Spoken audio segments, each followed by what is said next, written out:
hoş gördük, hoş gelmişsiniz. Bugünlerim biz yeni bir, demek bilirsiniz ki, idarəsinin təşkilləşdirilməsi ilə bağlı komissiya yaradılmışdır. O komissiyanın işlərindən biri də demək ki, müəssisəmizdə qanunvericiliyin mənimsənilməsi və tətbiqi ilə bağlı təlimlərin keçirilməsidir. Bu gün də həmin təlimlərdən birincisinə başlayır. Allahın köməkliyi ilə xeyirli olsun. Bildiyiniz kimi biz qida sahəsində fəaliyyət göstəririk və qida sahəsinə aid bir çox qanunlar var. Həmin qanunları öyrənmək və öz işimizdə tətbiq etməliyik ki, bizim həmin müəssisənin işi yüksək səviyyədə təşkil olunmuş olsun. Eyni zamanda da qanunvericiliyin tətbiqi ilə bağlı əgər işlərimizi normal səviyyədə həyata keçirə bilsək, onda bizə gələn yoxlamalarla bağlı da işlərimiz asanlaşmış olur. Ona görə də düşünürük ki, bu bizim üçün zəruri olan qanunların və digər normativ hüquq aktların hamısını burada əyləşənlər öz sahəsi üzrə öyrənib, dəqiq bilir və tətbiq edir. Amma yenə də elə məsələlər var ki, bəzən gözdən qaçır, nəzərdən qaçır və bəzi qanunlar görürsən ki, dəyişikliklər edilir. O dəyişikliklərdən vaxtında xəbər tutmayanda biraz geri qalmış oluruq. Ona görə də istəyirik ki, bu qanunların tətbiqi təlimi ilə bağlı işə başlayaq. Birinci təlimimiz sahibkarlıq sahəsində aparılan yoxlamaların tənzimlənməsi və sahibkarların maraqlarının müdafiəsi haqqında Azərbaycan Respublikası qanunun şərhi. Demək, bu təlimlə bağlı çıxış edəcək Gündüz bəy Ramazanov. Mən elə istəyirəm,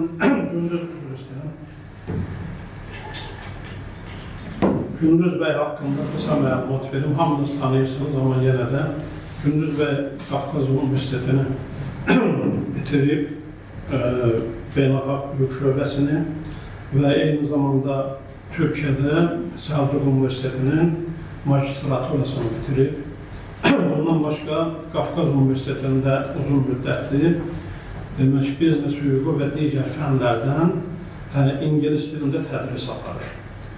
Bundan başqa beynəlxalq və yerli səviyyəli bir sıra təlimlərdə iştirak edib, təlim keçib və sertifikatlar var. Burada da bu sertifikatların hamısını gətirmişəm. Məncə göstərməyə ehtiyac yoxdur, artıq məlumat kimi bildirirəm sizə. Və inanırıq ki, başqa yerlərdə keçdiyi təlimlərlə bağlı, yüksək səviyyəli təlimlərlə bağlı sertifikatlar verildiyi kimi, burada da çox yaxşı təlim keçəcək və sözü istəyirəm, verim Gündüz bəyə. Gündüz bəy buyurun.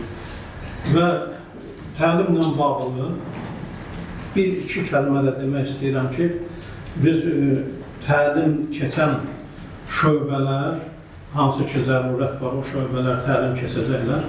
Bunların hamısını məlumatlandırmışıq. Sağ olsunlar, demək ki, onlar da mövzuları bizə təqdim ediblər. Aktual mövzular hansılardır, o mövzuları təqdim ediblər. İndi növbəli şəkildə elə bir ki, bir dəfə hüquq şöbəsi, bir dəfə keyfiyyətə nəzarət və digər şöbələr təlim keçəcəklər. O da ümumilikdə hamımızın maariflənməmizə səbəb olacaq və işlərimizin də məncə yaxşı səviyyədə qurulmasına kömək edəcək. Buyurun, Gündüz bəy.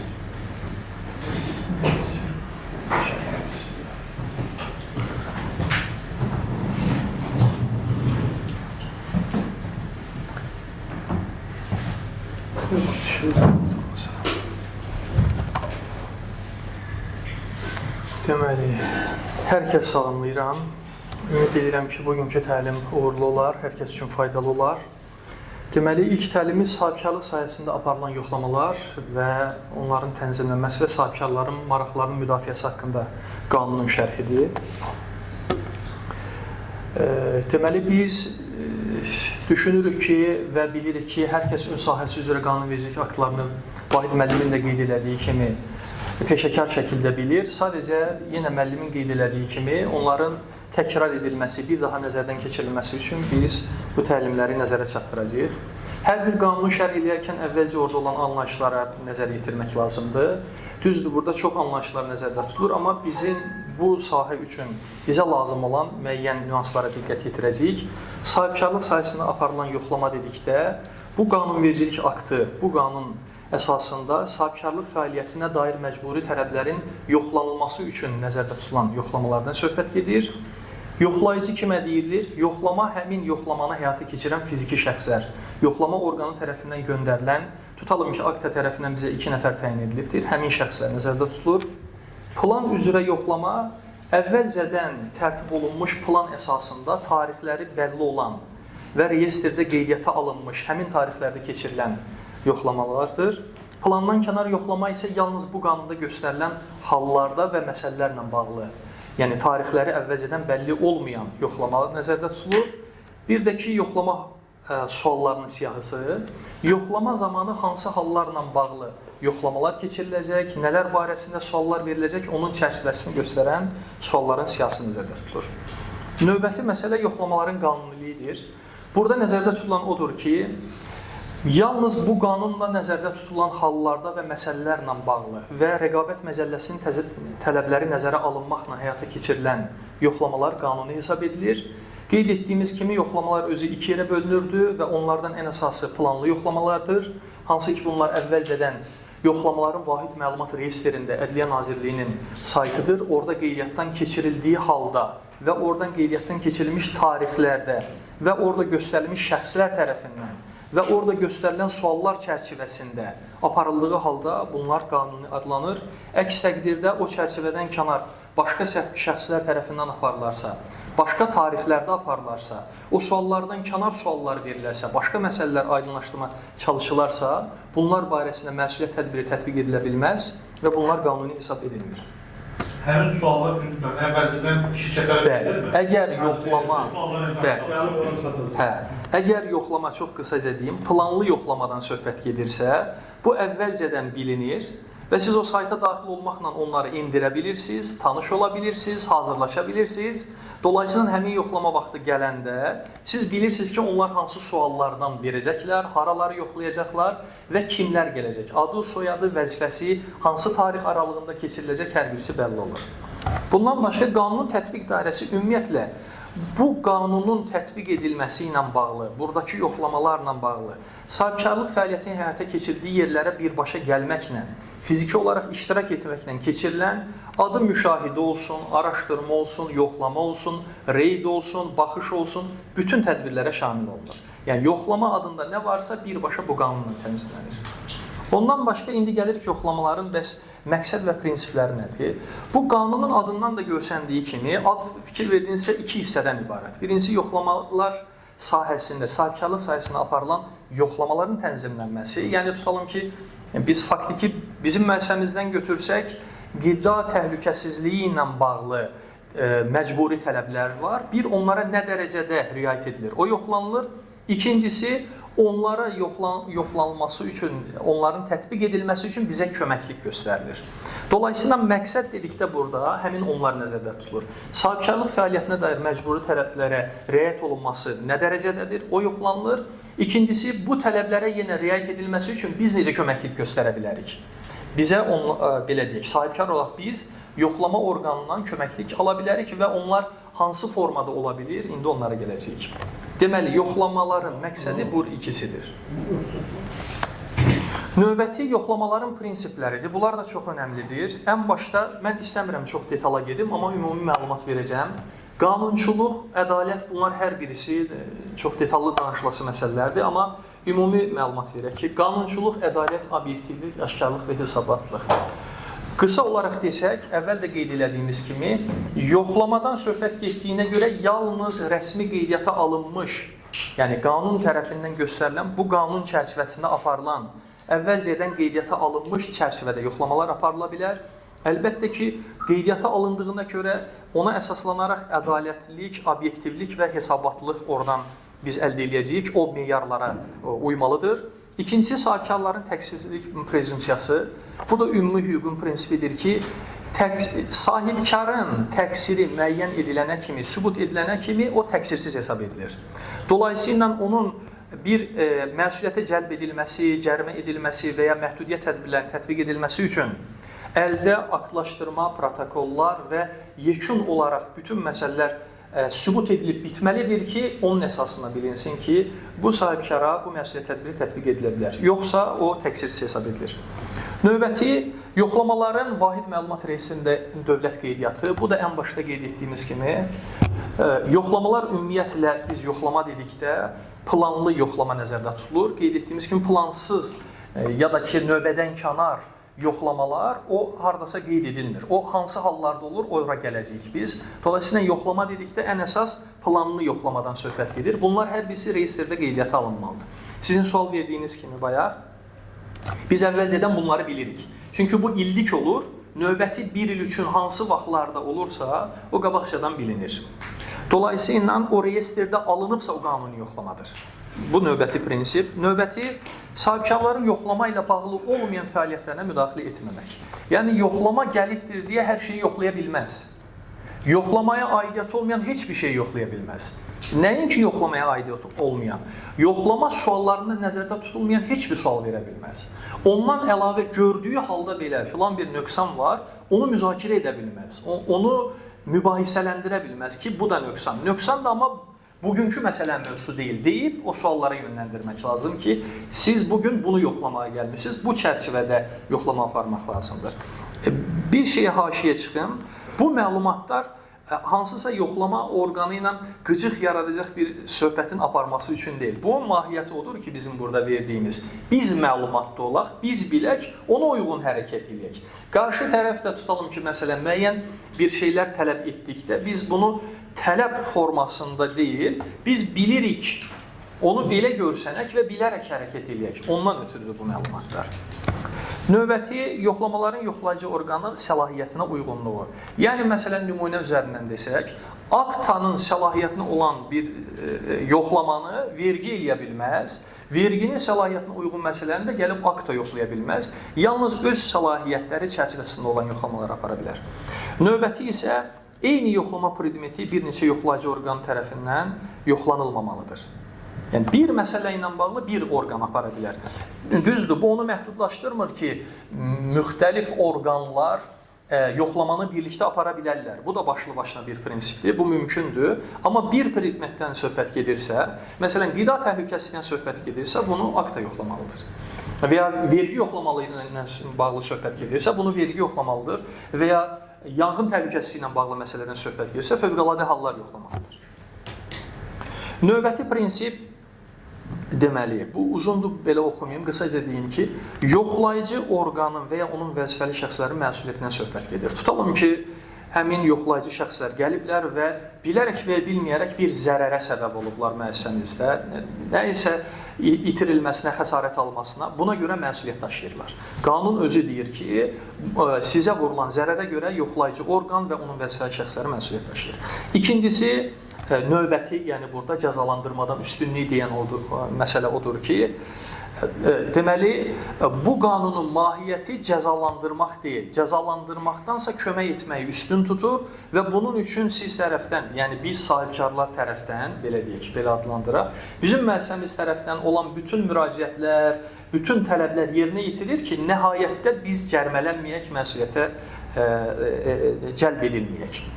Növbəti maliyyələşdirmə məsələsidir. Yoxlamanın yoxlayıcı orqan tərəfindən maliyyələşdirilməsi prinsipi. Bu isə o deməkdir ki, yoxlayıcı orqanın bura gəlməsi, yoxlamanın keçirməsi, sınaq nümunələrin götürülməsi, buna aparıb laboratoriya verilməsi və digər bütün proseslər dövlət hesabınadır. İstisnası budur ki, tutalım ki, nümunə götürüldüyü halda orada nöqsan aşkara çıxıb və bilinib ki, bizim ucbatımızdandır. Dolayısıyla o nümunənin laboratoriya verilməsi üçün biz pulunu ödəməliyik. Yoxsa digər bütün hər şey qaydasındadırsa, biz heç bir şey ödəmirik, dövlət hesabına həyata keçirilir.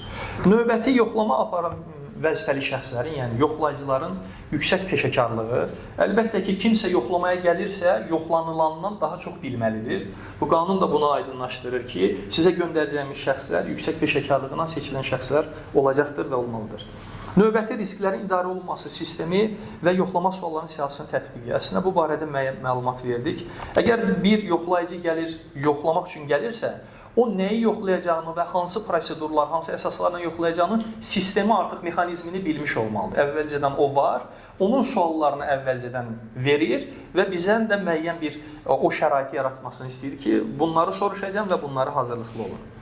Növbəti yoxlamanın qabaqlayıcı və profilaktik xarakter daşıması. Əslində yenə bunlar dedik ki, bütün bunların mahiyyəti ondan ibarətdir ki, nöqsanlar olmasın, gələcəkdə belə bir şeylər baş verməsin, ondan ötürü nə köməklik lazımdırsa, metodiki köməklik, telefon zəngi ilə köməklik, izahat tələb edə bilərik onlardan, məsləhətlər tələb edə bilərik. Bunun üçün hər cür köməkliyi göstərəcəklər.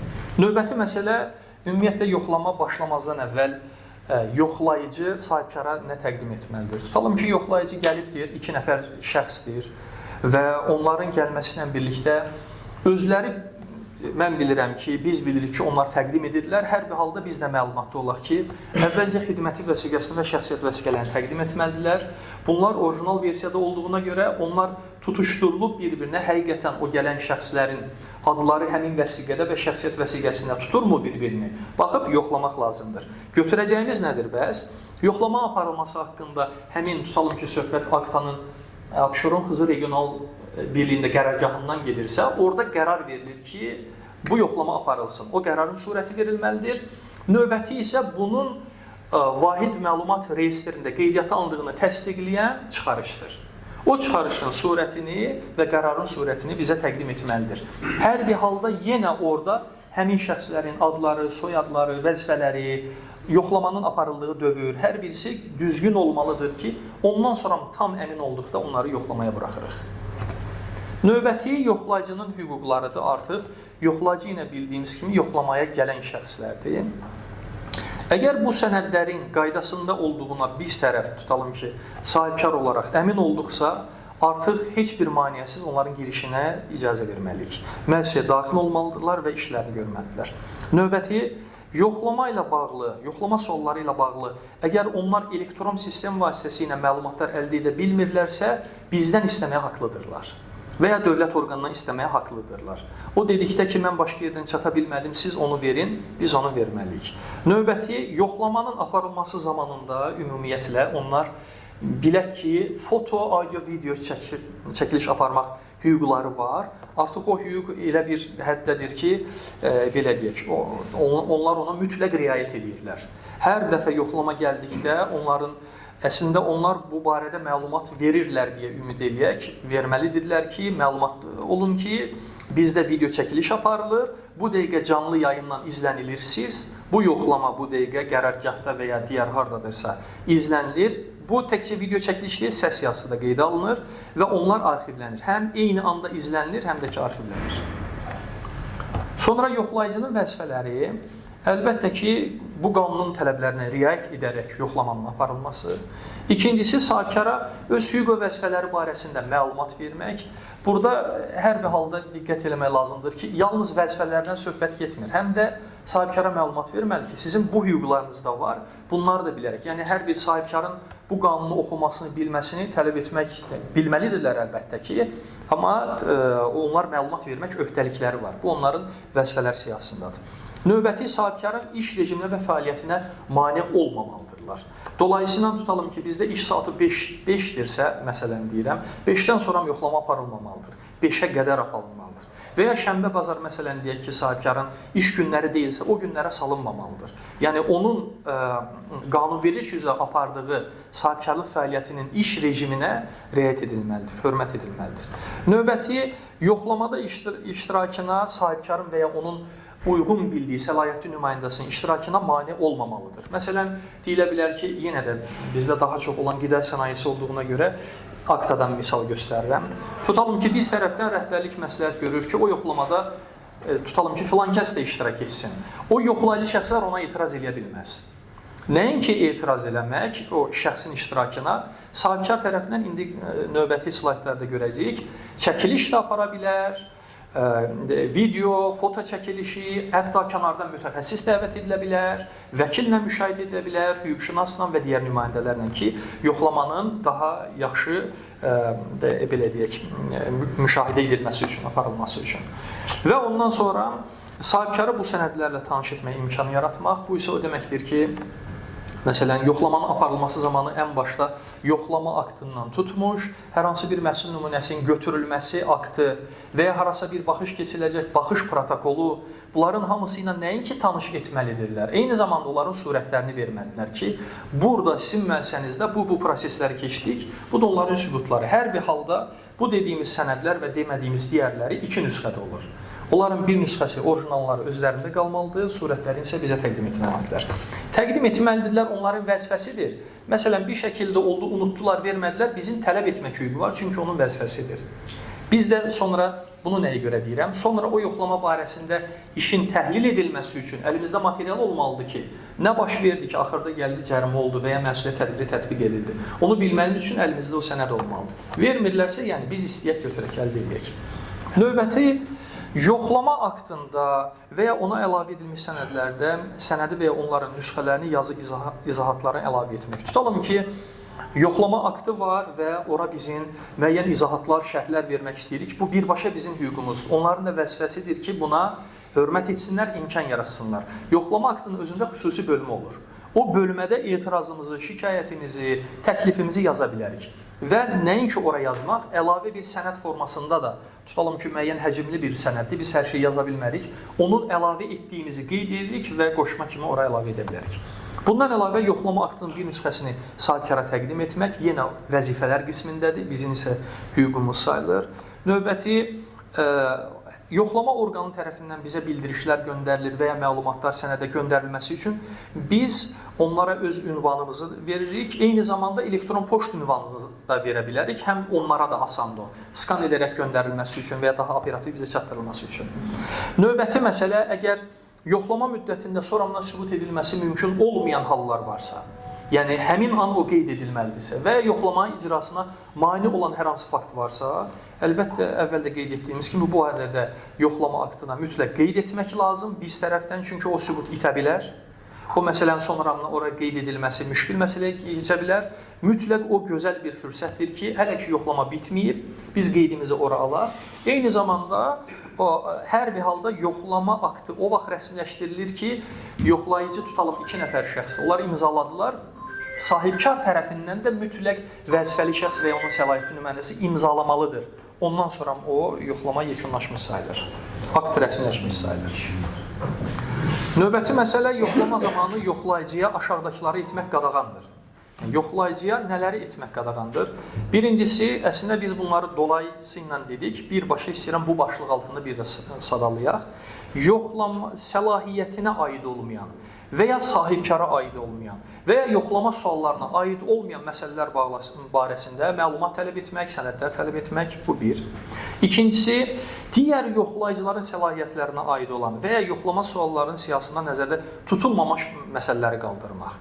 Yenə ola bilər ki, məsələn, o məsələ barəsində bir nöqsan aşkar edilib. Sırf o yoxlamanın predmeti olmadığına görə, o suallar çərçivəsində ehtiva edilmədiyinə görə o apara bilməz, bu qanunsuz yoxlama hesab ediləcək. Ondan sonra sahibkarın razılığı olmadan onun resurslarından istifadə etmək qadağandır. Nə deməkdir burada? Məsələn, bəlkə də nəqliyyat vasitəsinə baxış keçirmək istəyir və ya baxış deyil, istifadə etmək istəyir, harasa getmək istəyir və ya kompüter ləvazimatına, kompüterdən, surət çıxartma avadanlığından, printerdən istifadə etmək istəyir. Bu hallarda mütləq razılığı almalıdır. İstisna nədir? Burada qeyd edilən məhsulun sınağını və ya nümunələrin götürülməsi ilə bağlı qərar veribsə, onu götürəcək. Ona şərait yaratmaq lazımdır. Sahibkardan yoxlayıcı orqana əvvəllər, yəni biz tərəfdən tutalım ki, onlara əvvəllər təqdim edilmiş məlumatların və sənədlərin yenidən istənilməsi. Burada öhdəlik əslində bizə düşür ki, bax filan tarixdə göndərmişik, eyni məsələləri istəyirsiniz və ya çox sənədlər bizdə olub ki, antihinsara göndərmişik, qalaq-qalaq sənədlər. Biz onu sübut edə bilsək ki, sizə bunları filan tarixdə göndərmişik, artıq onun vəzifəsidir ki, yenidən istəməsin. Artıq özündə axtarmalıdır onları. Növbəti artıq yoxlama zamanı sahibkar olaq bizim hüququmuz. Nədir? Əvvəl də qeyd etdiyimiz kimi yoxlama hələ başlamazdan əvvəl yoxlayıcı şəxslərin xidməti vəsiqəsini, şəxsiyyət vəsiqəsini, yoxlama aparılması haqqında qərarı və reyestrdə, vahid məlumat reyestrində bu barə yoxlama aparılmasının qeydiyyatda olub-olmaması barəsində çıxarışır. Bunları verə bilirsə, ikinci, oradakı məlumatlar bir-biri ilə uzlaşırsa, həqiqətən bu şəxslər aparmalıdır və orada yazılan tarix bu tarixdir və düzgün ünvana gəliblər, artıq onları girişinə mane olmamaq lazımdır. İkincisi, yoxlayıcı orqanın və ya yoxlayıcıların qərar və ya hərəkətlərindən, hətta hərəkətsizliyindən şikayət vermək hüququmuz var. Bu, burada yazılmış olmasa belə bu hüququmuz var bizim. Sübut və izahatlar təqdim etmək hüququmuz var, araşdırılan məsələlərlə bağlı. Eyni zamanda yazılı izahatlar, ondan sonra yoxlama aktına əlavə olunmasını tələb edə bilərik biz tərəfdən olan yazılı izahatların və əgər yoxlamanın gedişatına təsir edəcək faktlar varsa, bunlar da yoxlama aktına daxil edilməsini tələb etmək hüququmuz var. Eyni zamanda tərtib olunmuş yoxlama aktı və digər sənədlərlə tanış olmaq hüququ var. Mən bunu biraz da artırıram. Tanış olmaq, eyni zamanda surətlərini götürmək hüququmuz var. O, burada qeyd edilməyib, növbəti slaydlardadır.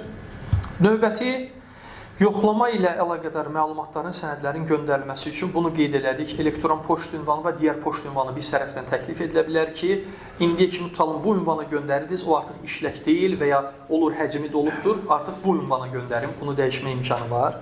Yoxlama prosesini biz sahibkar olaraq foto, audio və video çəkilişini aparmaq imkanımız var, buna müdaxilə edə bilməzlər. Eyni zamanda üçüncü şəxsləri yoxlama prosesinə cəlb etmək, bu isə o deməkdir ki, üçüncü şəxslər qismində istənilən bizim əməkdaşı və ya bizi təmsilən başqa bir mütəxəssisi dəvət edərək o yoxlamanın müşahidə edilməsini, aparılmasını, bizim maraqlarımızın qorunması, belə deyək, onun vasitəsilə təmin edə bilərik. Növbəti yoxlama obyektinə aid olmayan və ya yoxlama dövrünə aid olmayan məlumat və sənədlərin təqdim edilməsi. Bunları bizdən istəyə bilməzlər. Artıq bu bir neçə dəfə təkrarlandı, amma bu başlıq altında istəyirəm ki, bu hüququmuz var. Dolayısıyla yoxlamaya aid deyilsə, yoxlama dövrünə aid deyilsə, o suallarla bağlı deyilsə, onlarla bağlı olmayan sənədləri, informasiya istəyəndə verməmək hüququmuz var. Və bildiyimiz kimi yoxlayıcının qanunsuz tələblərini icra etməmək hüququmuz var. Deməli, məsələn, ola bilər ki, yoxlayıcı orqanda aktadan gəlibdir, yenə təkrar üçün deyirəm ki, video çəkiliş aparılır, səs qeydi aparılır və o halda deyilsə belə, deməz, məsələn, nümunə üçün deyirəm, desə belə ki, problem deyil, siz onu belə də eləyə bilərsiniz. Məsələn, nitratdır və ya nədirsə, o qoy ağzı açıq qalsın, qoy maskasız eləsin, bu dəfə eləsin, olmasın. O dəfə belə olmasın. Dolayısıyla bu qanunsuz bir tələbdir, bu qeydiyyata alınır. O nə deməklə asılı olmayaraq canlı qərargahda baxılır ona, video lentə alınır. Onun məsuliyyəti meydana gəlir, amma eyni zamanda bizim də qanun üzrə vəzifəmizdir qanunsuz tələbə uymamaq. Ona görə onu nəzərə almaq lazımdır. Növbəti artıq sahibkarın vəzifəsi, indiyə kimi hüquqlarını dedik, indi vəzifələri barəsində. Yenə standart olaraq yoxlama suallarına aid olan məsələlər barəsində mütləq cavab verməliyik, sənədləri, məlumatları təqdim etməliyik və bu qanunun tələblərinə uyğun olan şəkildə aparılırsa, biz uymalıyıq tələblərə. İş saatləri ərzində aparılacaqsa yoxlama, aparılmalıdır, yəni manisi girişinə şərait yaratmalıyıq.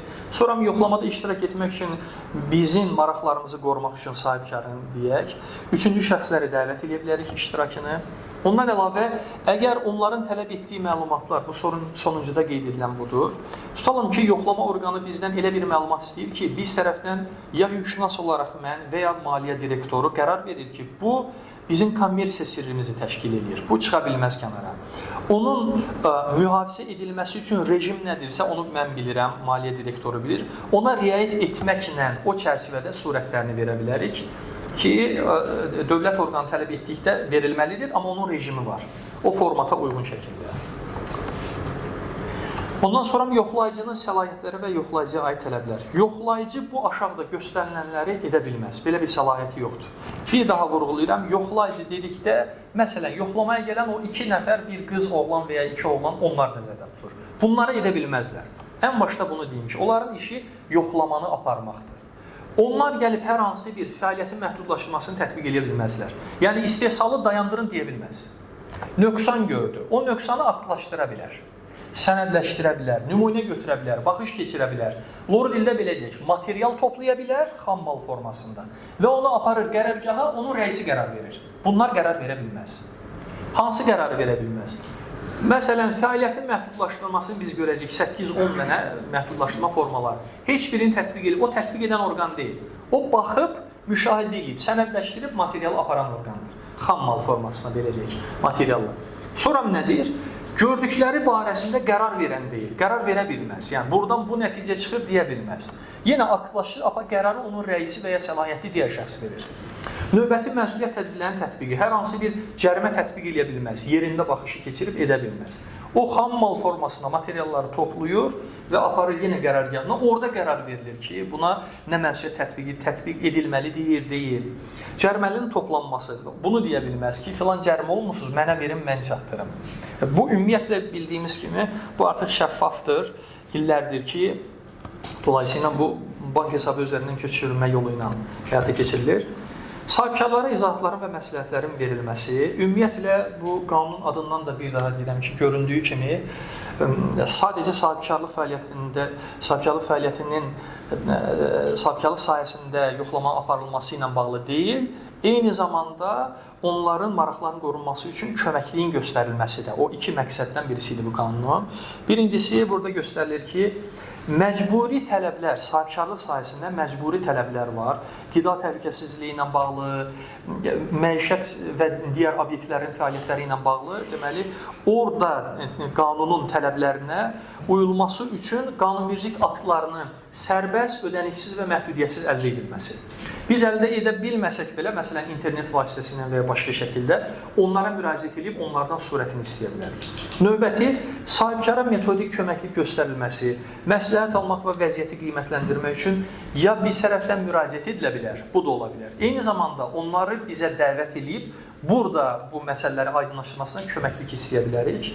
Növbəti, yoxlayıcı orqan məcburi tələblərin tətbiqi ilə bağlı biz əgər istəyiriksə, biz dedikdə sahibkar tərəfindən istəyiriksə, bizə yazılı və şifahi şəkildə izahatlar verməyə və metodik köməklik göstərməyə borcludur. Bu birbaşa, yəni biz bir məsələni, bir məsələdə müşkülümüz var, biz onu həll etmək istəyirik ki, gələcəkdə bu nöqsan kimi ortaya çıxmasın. Müraciət etdikdə onlar səfərbər olub o işlə köməklik göstərəcəklər. Növbəti, deməli, yenə də məsələn, yoxlayıcı orqan kimi, nümunə kimi götürsək, akta tərəfindən xüsusi ödənişsiz telefon məlumat xidməti təşkil edilməlidir. Qanunun tələbi bu şəkildədir və həmin telefonla məlumatlar verildikdə bu məlumatlar qeydə alınmalıdır. Üstəgəl qeydə alındığı tarixdən sonra 3 ay ərzində kim ki zəng edib, tutalım ki, biz zəng etmişik, onların nüsxəsini ala bilərik və orada nə sual vermişik və nə cavab vermişdik. 3 ay ərzində bunu əldə etmək mümkündür. Ondan sonra həmin telefon danışığı vasitəsilə verilən məlumatlara görə, məsələn, biz bir sual vermişik, bizə də cavablandırılıbdır, biz də o istiqamətdə iş görmüşük. İndi məsuliyyət tədbiri meydana gəlir. O sualı cavablandıran vəzifəli şəxs və ya kim idisə, buna görə məsuliyyət daşıyır. Biz məsuliyyətə cəlb edilə bilmərik, məsuliyyət daşıyır. Zəng olmadan qaynaq xəttin olmadan zəngdən mi söhbət gedir? Bəli, onunla gedir. Növbəti, deməli, baxın, burada açıq-aydın göstərilir ki, həmin telefon vasitəsilə verilən izahatlar, məsləhətlər, metodiki köməkli artıq nədirsə, bunların nəticəsində sahibkar üçün bir qanun pozuntusu meydana gəlibsə, sahibkar buna görə məsuliyyətə cəlb edilə bilməz. Bunun üçün o orqan özü məsuliyyət daşıyır. Növbəti məsələ budur ki, tutalım ki, biz sual vermişik ki, oradan bizə cavab gəlib, amma onun əsaslandığı qanun dəyişib artıq. Qanun da bildiyimiz kimi dəyişə bilir, dövrün tələbinə uyğunlaşır. Əgər onun dəyişməsi nəticəsində bizə artıq pozuntu meydana gəlibsə, artıq o orqan məsuliyyət daşımır, biz qanunu təqib etməliydik deyə məsuliyyət bizdə qalır. Növbəti sahibkarların risk qrupu üzrə bölgüsü. Mənim bir dənə sualım var. Buyurun. Biz allergenlərlə bağlı müraciət edirik. Allergenlərlə bağlı bizə son dəfə cavab gəldi, amma ümumilikdə cavab gəldi ki, hələ ki bununla bağlı təlimat hazırlanır. Bəli. Amma biz faktiki olaraq, yəni o iki məktubdan sonra özümüz qərara gəlmişik, Avropa Birliyinin belə deyək, allergenlərlə bağlı direktivi var, onu tətbiq eləmişik və yavaş-yavaş tətbiq edirik. İndi səhər, misal üçün deyək, faktiki olaraq biz belə deyək, rəsmi və ya qeyri-rəsmi məlumatlarla Bəli. 14 qrup allergen təsdiq olunub bizdə. Bəli. İndi səhər misal söyləyirəm, biz bu şəkildə hazırlamışıq. Səhər dedilər ki, yox, bəs allergenləri belə qeyd eləmək lazım deyil, misal söyləyirəm. Bəli. Qırmızı şriftlə qeyd eləmək. Bəli.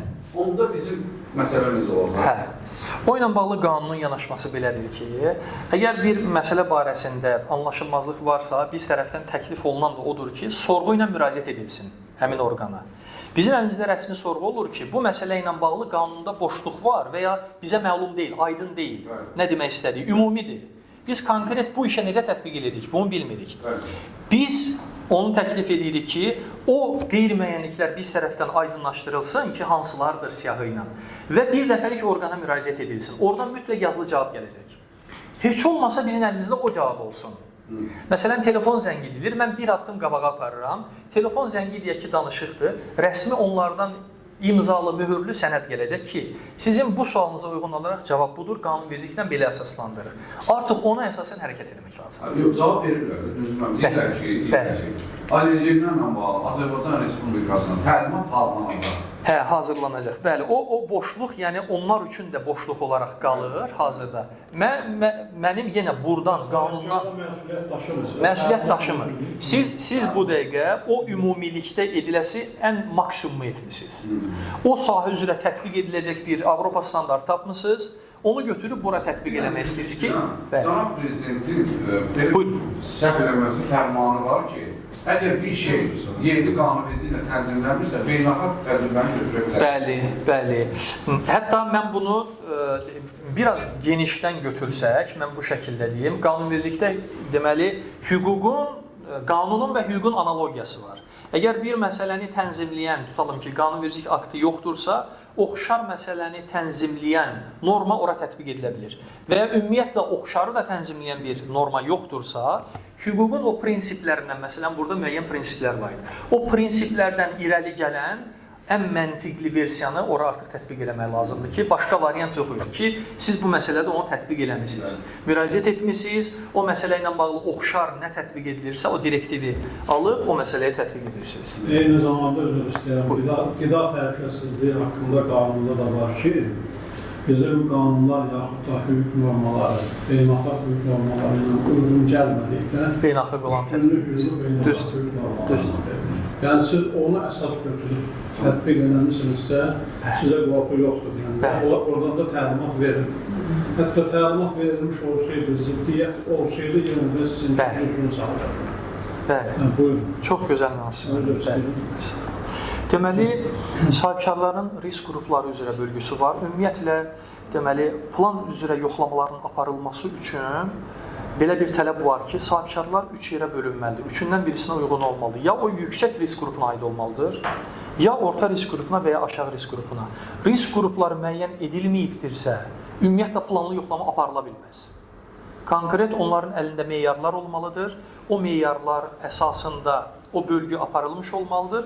Bizdə məsələn yüksək risk qrupuna aiddir, bu tətbiq edilir və bunlar müəyyən olduğu üçün bəzən elə ola bilər ki, şərait dəyişdiyinə görə bu orta qrupa da keçə bilər, bu dəyişiklik baş verə bilər. Hazırki status bundan ibarətdir və plan üzrə yoxlama bunların əsasında aparılır.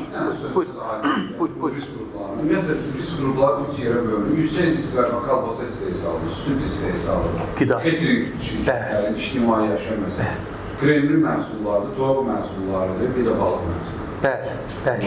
Qida sənayesi ilə bağlı, birbaşa qida təhlükəsi ilə bağlı yeri gəlmişkən artıq qida məsələsi ilə bağlı tənzimləmə o səviyyəyə çatıb ki, Cinayət Məcəlləsinə də qida təhlükəsi ilə bağlı, təhlükəli qidalarla bağlı xüsusi bir maddə də artırılıbdır. Onu da yeri gəlində deyəcəyik.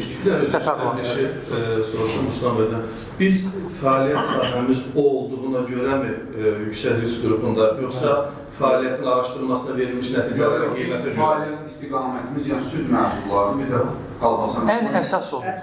Yəni, fəaliyyətimiz elə bir formaya gələ bilərmi ki, bütün standartlar qarşılansın, bütün normalara əməl edək və həmin o yüksək risk qrupundan digər qruplara keçək? O yox, burada iyi məsələləri var. Mümkün deyil mən. Deyil də. Yəni, bu sahədə riskə sarılmış olur. Ümumiyyətlə, Onun sübutu üçün. indi deməli, plan üzrə yoxlamaların, hansı ki, əvvəlcədən tarixləri bilinən yoxlamalardan söhbət edir. Sözəksiz mi? İstəyirsiz? Su var, Hə. Deməli, plan üzrə yoxlamaların dövrlüyündən danışacağıq. Ümumiyyətlə belədir ki, deməli, bu səhifədə göstərilən bizə aid deyil, o növbət səhifədədir. Ümumi məlumat üçün göstərir ki, plan üzrə yoxlamalar bu dövrlüklə aparılır. Yüksək risk qrupuna aiddirsə sahibkar, onda ildə bir dəfədən çox olmayaraq planlı yoxlama gəlməlidir. Əgər orta risk qrupuna aiddirsə sahibkar, onda 2 ildə bir dəfədən çox olmayaraq, aşağı risk qrupuna aiddirsə 3 ildə bir dəfədən. Yəni, bunlar maksimumlardır. İndi keçək bizim sahəmizə ayrılan, o isə burada istisnadır göstərilən budur. 10.3 Qida və yem məhsullarının təhlükəsizliyinə nəzarət və o sahədə olan və digər nəzarət sahələri, mən bunları qısaltmışam ki, sırf bizim sektorumuzla bağlı, qida sənayesi ilə bağlı plan üzrə yoxlamalar aşağıdakı dövrlüklə aparılmalıdır. Biz yüksək risk qrupuna aid olduğumuza görə 6 ayda bir dəfə, yəni ildə 2 dəfə normativdir. Yoxlama keçirilə bilər. Orta risk qrupuna aid olan sahibkarlar üçün ildə bir dəfədir, aşağı risk qrupuna isə aid olan sahibkarlar üçün 2 ildə bir dəfədir. Əgər, burada belə bir maraqlı istisna qoyulub ki, əgər son 2 yoxlama nəticəsində heç bir pozuntu aşkar edilməzsə və ya aşkar edilən pozuntular xüsusi bir burada göstərilən insan həyat və sağlamlığına təhlükə yaratmayıbsa, ətraf mühitinə və dövlətin əmlak maraqlarına zərər verməyibsə, birbaşa və mühüm təhlükə, o da xüsusi göstərilir, yaratmırsa, onda hər qrup üçün, tutalım ki, bizdə yüksək risk qrupudur, onun üçün nəzərdə tutulan dövrlük 1.5 dəfə artırılır. Tutalım ki, bizə 6 ayda bir gələ bilərlər, indi 9 aydan bir gələcəklər ki, hər şey qaydasındadır, son 2 dəfə heç bir pozuntu və ya mühüm təhlükə törədən pozuntu aşkar edilməyib. Sualın cavabı. Və müddətlər burada göstərilir ki, sonuncu plan üzrə yoxlamanın başa çatdığı tarixdən hesablanır ki, 6 ay və ya burada kimi 1.5-ə vurulmaqla 9 ay müddətinə həyata keçirilir. Yoxlamanın növü və dövrü, indi əslində gəldik ki, yoxlama 2 cür keçirilir. Birincisi plan üzrə yoxlamadır, buna növbəti yoxlama da deyilə bilir. İkincisi isə plandan kənar, ümumiyyətlə, yəni növbədən kənar da deyilir buna, yoxlamadır. Plan üzrə yoxlama, əvvəl də qeyd etdiyimiz kimi, vahid məlumat reyestrində qeydiyyata alınan, əvvəlcədən illik plan əsasında 1 illik orada qeydiyyata alınır. Orada göstərilən tarixlərdə həyata keçirilən yoxlamaya deyilir. Plan üzrə. Çünki bu planlıdır, təsdiqlənib və reyestrdə qeydiyyata alınıbdır. Bəs bu hansı dövrləri yoxlaya bilər? Tutalım ki, plan üzrə yoxlama gəlibdir. Plan üzrə yoxlama, sonuncu plan üzrə yoxlamanın başa çatdığı tarixdən etibarən, tutalım ki, 6 ay keçibdir, indi 6-cı ay, 7-ci ay başlayıbdır. Yeni, indiki yoxlamanın başlandığı tarixə qədər olan o 6 aylıq dövrü və ya 1.5-ə vurmaqla 9 aylıq dövrü hər bir halda isə 3 ildən artıq olmayan dövrü əhatə edə bilər. Yəni, yoxlama ilə bağlı suallar 5 il əvvəl siz bunu etmişdir, bura aid deyil. Son 3 illə bağlı. Əslində o 3 ilə qədər dediyi budur ki, son 6 aylıq dövrdə olanları yoxlamalıdır. Və ya bizə 2 dəfə hər şey qaydasında olduğuna görə uzadılıbsa 9 aylıq, 9 aylıq müddətdə baş verən pozuntularla bağlı sual verə bilər. Hər bir halda isə nə baş verməyə asılı olmayaraq 3 ili keçməməlidir. 3 il ərzində olanlar, yəni əvvəlki 4-cü illə bağlı, əvvəlki 5-ci illə bağlı məsələlərə girməməlidir. Növbəti plan üzrə yoxlama, yenə qeyd etdiyimiz kimi, vahid məlumat reyestrində bunlar qeydiyyatdadır. Orada göstərilən tarixlərdə həyata keçirilən yoxlamaya planlı yoxlama deyirik və sahibkarda bir neçə yoxlayıcı tərəfindən birgə yoxlama da aparıla bilər. Bəlkə eyni məsələ ilə bağlı, məsələn, anti-insar və akta eyni anda yoxlama apara bilər və ya digər başqa orqanlar birlikdə yoxlama da apara bilər. Plandan kənar yoxlamalar, deməli, yalnız bu hallarda aparıla bilər. Birincisi odur ki, sonuncu yoxlama nəticəsində pozuntu aşkar edilibdir və həmin pozuntunun aradan qaldırılması barəsində deməli, qərar var. O qərarda göstərilən filan pozuntular aradan qaldırılsın, bizə bildirilib. Biz onu ya aradan qaldırmamışıq, ya aradan qaldırmışıq, məlumat verməmişik. Onlar xəbərsizdir ki, biz aradan qaldırmışıq. Və ya məlumat vermişik, yanlış məlumat vermişik. Bu halda artıq plandan kənar olaraq gəlib yoxlaya bilərlər ki, bəs bunlar aradan qaldırılmaydı, niyə bu vəziyyətdə qalır? Növbəti Sahibkarın fəaliyyətini məhdudlaşan tədbirlərin tətbiqi barədə və ya təkrar tətbiqi barədə qərarın icrası vəziyyəti yoxlandıqda. Məsələn, deyilibdir ki, yoxlama gəlibdir və həqiqətən nöqsan aşkar edilibdir və deyib ki, bu mallar satışdan geri çağırılsın. Onlar geri çağırıldı mı, çağırılmadı mı yoxlamaq üçün plandan kənar gələ bilərlər ki, bunun üzərindən 10 gün keçdi, hara qoymuş o məhsullar hardadır? Onları çağırılıb yoxsa yox, onları yoxlamaq üçün.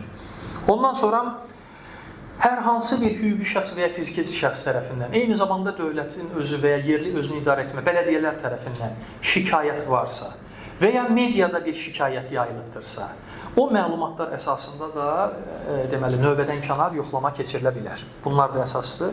Və ya ən sonuncu maraqlı ola bilər. Sahibkar özü müraciət edir. Gəl məni plandan kənar yoxla, görək mən nə vəziyyətdəyəm, mən statusumu bilmək istəyirəm. Bu 4 halı çıxmaqla plandan kənar yoxlama keçirilə bilməz. Yalnız bu hallarda. İndi baxaq bunlar deməli nələri yoxlaya bilər. Əgər müəyyən pozuntuların aradan qaldırılmasına dair qərarların icra edilib-edilməməsi barəsində yoxlama keçirilirsə, yalnız həmin pozuntu, yalnız sonuncu yoxlama nəticəsində aşkar edilən pozuntular. Buyurun. Yalnız sonuncu yoxlama nəticəsində aşkar edilmiş o pozuntuları yoxlaya bilər. Aradan qaldırılıb ya yox. Yəni, yoxlama barəsində biz bilirsinizmi, düzdür, dövlət orqanıdır, amma biz də bilikli davransaq, o da bilər ki, biz bilirik hüquqlarımızı da onların vəzifələrində, yəni qarşılıqlı, balanslı bir müşahidə keçirmək olar, yoxlamanı aparmaq olar. Dolayısıyla, deməli, bu sonuncu yoxlama nəticəsində aşkar edilən pozuntu aradan qaldırılıb mı yoxlamalıdır? Ondan kənar hazır gəlmişəm, burada baxıb olmaz. Bu məsələ ilə bağlı gəlmişsiniz, ona baxıb getmək lazımdır. Başqa şey olmaz. Növbəti, əgər məhdudlaşdırıcı tədbirlərin tətbiqi ilə bağlı qərar icra edilibmi, edilməyibmi yoxlamaq üçün gəliblərsə, yalnız o ilə bağlı məsələlər yoxlanıla bilər. Yəni, ondan başqa, yəni, yenə hazır gəlmişəm, bəs onu niyə belə edirsiniz, o, bura aidiyyatı yoxdur. Bu məsələ ilə bağlı gəlmişsiniz, çünki o rəsmi qərar verilib, bunu yoxlamağa gedin. Onu yoxlayıb qayıtmaq lazımdır. Növbəti, əgər tutalım ki, hər hansı bir şəxs tərəfindən şikayət daxil olubdur aktaya ki, məsələn, tutalım, Allah eləməsin, nəsə zəhərlənmişəm filan və ya mediada yayılıbdır ki, filan bir hadisə pozuntu barəsində və aktada bu ilə bağlı planı yoxlama keçib. Yalnız o şikayətlər çərçivəsində yoxlaya bilər. O şikayətdə nə deyilirsə, hansı məhsul barəsində onu yoxlayıb. Başqa məhsula gedə bilməz, başqa suallar, başqa hazır gəlmişəm, orada baxın, bunu da eləyim, olmaz. O çərçivədə eləyə bilər. Bu, bir daha xatırladıram ki, qanundur, qanunla bu hüquqlar bizə, ona görə bu yalnız göstərilən yerləri qırmızı ilə işarə edilmişəm ki, yalnız o şeyləri yoxlaya bilər. O hallarla bağlı gəlibsə, yalnız o halları, o pozuntuları yoxlaya bilər. Deməli, növbəti yoxlamanın aparılması haqqında qərarın qəbul edilməsi. Deməli, yoxlama ümumiyyətlə ən başda dediyimiz kimi, necə ki, xidməti vəsiqə təqdim edir, şəxsiyyət vəsiqəsi, onlardan birisi də yoxlama haqqında qərar edilir, bir də reyestrdən çıxarış. Yoxlama haqqında qərar olmalıdır. Yəni, sadəcə göstərmək ki, bu reyestrdə qeydiyyata alınıbdır, bu kifayət deyil. Orada qeydiyyata alınması üçün əvvəlcədən regional qərargah qərar verməliydi. O qərar əsasında o portalda qeydiyyata alınır. O qərar olmalıdır və bu onların rəisi və ya səlahiyyət verdiyi digər şəxs tərəfindən təsdiqlənməlidir. İkincisi, yoxlayıcı orqan bu qərarı, deməli, qərarın surətini plan üzrə yoxlamanın başlamasına 5 iş günü qalana qədər surətini göndərməlidir. Belə baxanda, söhbət plan üzrə yoxlamadan getdiyinə görə, onların belə göndərməyinə ehtiyac yoxdur. Biz portaldan da onu əldə edə bilirik. Amma onların vəzifəsidir göndərmək. Növbəti, deməli, həmçinin yoxlama zamanı bizim sorğularımız əsasında bizim hüquqlarımızı, vəzifələrimizi izah etməlidir. Ondan sonra plandan kənar yoxlama isə, yoxlama ilə bağlı qərar isə yalnız yoxlamanın başlandığı an təqdim edilir. Çünki onların gələcəyi vaxtı biz bilmədiyimizə görə plandan kənar. O artıq daxil olunda yenə biz xidməti vəsiqəsini, filanı yoxladıq. O an bizə verəcək ki, baxın səlahiyyətim var. Mən girib, bu plandan kənardır, bu nəzərdə tutulmamışdı, belə deyək də, fövqəladə olaraq biz gəlmişik. Bu da surəti, biz onu əldə edəməliyik. Növbəti, əvvəlcədən plan üzrə qeydiyyata alınıbdır. Tutalım ki, Əliyev, Məmmədov, o kimdirsə o şəxs tərəfinə aparılmalıdır. Vəsiqələr tutuşdurulur, o qərarda da göstərilir, çıxarışda da göstərilir, vəsiqəsində də təqdim olunur, şəxsiyyət vəsiqə. Onların hamısında o şəxslər göstərilməlidir. Onlara o təqdim edə bilirsə, uyğundursa, mane törədilməməlidir yoxlama aparılması üçün. İndi yoxlama müddəti ümumiyyətlə yoxlama neçə gün davam edə bilər? Burada maksimumlar nəzərdə tutulubdur. Plan üzrə yoxlamadan söhbət gedirsə, iri sahibkarlarda ki biz iri sahibkarıq, 10 gündən çox olmamalıdır. Əgər orta, kiçik və mikro sahibkarlardan söhbət gelirsə 5 gün aşmamalıdır. Yox, plandan kənarı yoxlamadan söhbət gelirsə, yenə bizim üçün iri sahibkarlarda 5 günü keçməməlidir. 5 iş günündən söhbət gedir. Yenə o sahibkarın iş rejiminə hörmət etmək məsələsi iş günlərində və orta, kiçik və mikro sahibkarlarla bağlı isə 3 iş gündən artıq olmamalıdır yoxlama. Yoxlama aparılması bu hallarda bir dəfə dayandırıla bilər. Burada çox maraqlı nüanslar var. Deməli, birincisi odur ki, əgər tələb olunan yoxlama həyata keçirilməsi üçün bizdən müəyyən sənədlər tələb edirlər. Həmin sənədlər sahibkar tərəfindən bərpa olunduqda, tutalım ki, elə bir hal baş veribdir ki, o yox idi, amma indi ortaya çıxa bilir. Ya bir şəkildə yoxa çıxmışdı, itmişdi, kimdəsə qalmışdı, indi bərpa edilir. Onun bərpa edilməsi üçün 30 gün dayandırıla bilər. Yəni, belə deyək, o imkanı bizə verə bilərlər. Biz bu maddəyə əsaslanıb deyə bilərik ki, belə bir zərurət baş veribdir, indi biz əl çatmazdı bizim üçün. Müəyyən bir müddət verin, 30 günə kimi bizə vaxt verə bilərlər. Yəni, yoxlama dayandırıla bilər. İkincisi, əgər sənədlərin alınması üçün dövlət orqanına və ya bələdiyyəyə və ya publik hüquqi şəxsi agentliyə harasa müraciət etmişik və əlimizdə sübut var ki, baxın müraciət etmişik. Bu halda isə yenə də 30 günə kimi bizə müddət verə bilərlər. Çünki bu əsaslıdır, yenə göstərə bilir. Əgər bizim əldə edəcəyimiz sənəd tutalım ki, xarici dövlətdən almalıyıq, oradan nəsə sənəd gəlməlidir. Bu halda 50 günə kimi də gözləyə bilərlər. Qanun imkan verir sahibkara bizə. Ondan sonra, əgər məhsulun sınağı barədə qərar qəbul edilibsə, ki, götürülübdür, nümunə verilib laboratoriyadadır, bizə hələ cavab gəlməyib. Sınaq üçün məhsulun laboratoriyaya təhvil verildiyi tarixdən hesablanmaqla 10 gün dayandırıla bilər.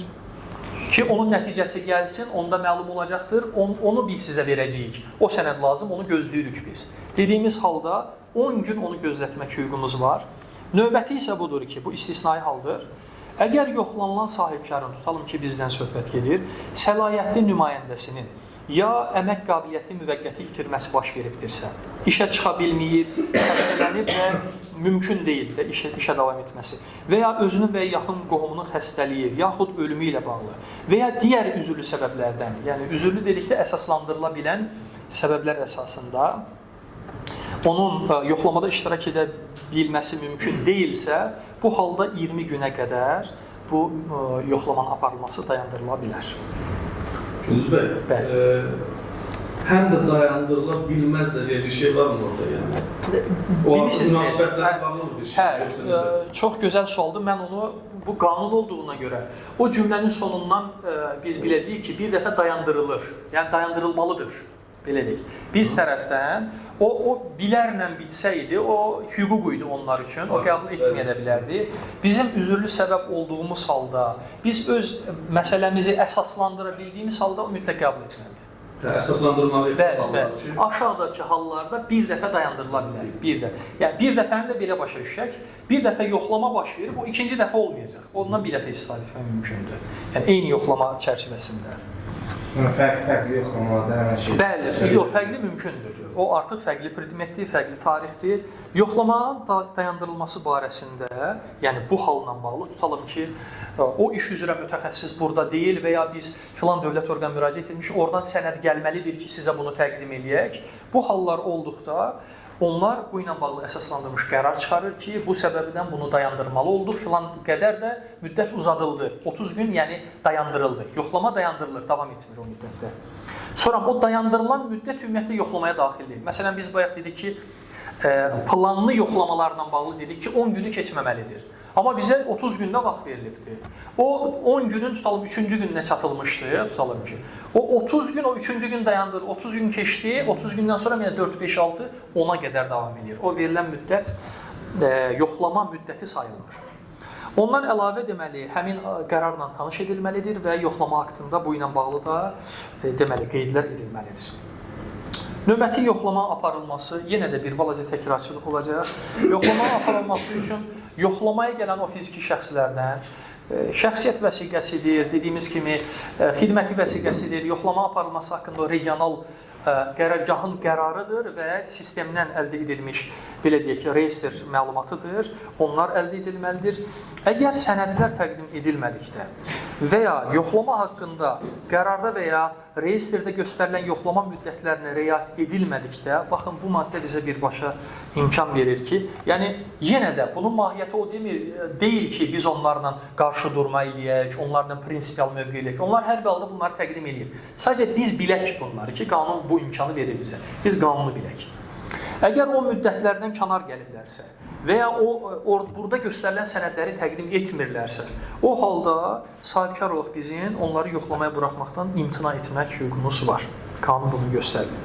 Götürülmüş, əgər tutalım ki, yoxlama aparılmaz zamanı sənədlər götürülür, hansı ki, o sənədlər orijinal əsillərdir, belə deyək, sənədlərin əsilləridir. Ya yoxlama zamanı, ya da ki, yoxlama bitdikdən dərhal sonra. Yəni, əsas onlar nə üçün lazım idi? Yoxlama aparılması üçün, sənəd əsas təşkil etməsi üçün. Ya mümkündürsə, buna özləri qərar verir. İkisindən biri seçilir. Onlar seçir ki, ya yoxlama zamanı baxırlar, surətini götürüb qaytarırlar və ya yoxlama bitənə qədər saxlaya bilərlər. O halda bitdisə dərhal verməlidirlər. Yoxlama aktı təsdiqləndi, surəti bizə verilsə, yoxlama bitmiş sayılır, onda orijinal sənədlər bizə qaytarılmalıdır.